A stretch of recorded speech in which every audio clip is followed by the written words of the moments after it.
Cabinet મંત્રી શ્રી બળવંતસિંહ રાજપૂતની ગરિમાપૂર્ણ ઉપસ્થિતિમાં સિદ્ધપુર મુકામે સિટી સિવિક સેન્ટરનું કરવામાં આવ્યું ઈ-લોકાર્પણ। શહેરી વિકાસ અને શહેરી ગૃહ નિર્માણ વિભાગ સ્વર્ણિમ જયંતિ મુખ્યમંત્રી શહેરી વિકાસ યોજના અંતર્ગત સિદ્ધપુર નગરપાલિકામાં સિટી સિવિક સેન્ટરનું ઈ-લોકાર્પણ કરવામાં આવ્યું છે। મુખ્યમંત્રી શ્રી ભૂપેન્દ્રભાઈ પટેલ અને કેબિનેટ મંત્રી શ્રી બળવંતસિંહ રાજપૂતની ગરિમાપૂર્ણ ઉપસ્થિતિમાં કરવામાં આવ્યું છે।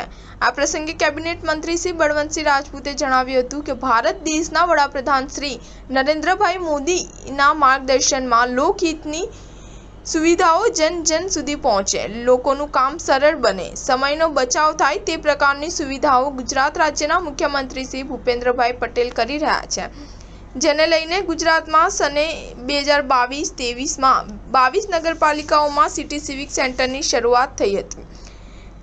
તે આજે 31 નગરપાલિકાઓમાં સિટી સિવિક સેન્ટર બનવાની જન જન સુધી સેવાઓ પહોંચશે।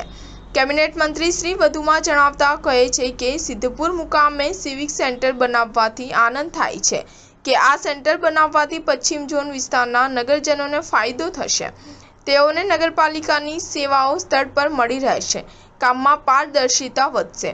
અંતે સિદ્ધપુર નગરપાલિકામાં લોકોની સુખાકારીમાં વધારો થશે। આમ વિશ્વ સ્તરની સુવિધાઓ મળી રહે તે પ્રકારની વ્યવસ્થાઓ ગુજરાતમાં થઈ રહી છે। નગરપાલિકામાં આવેલ સિટી સિવિક સેન્ટરમાં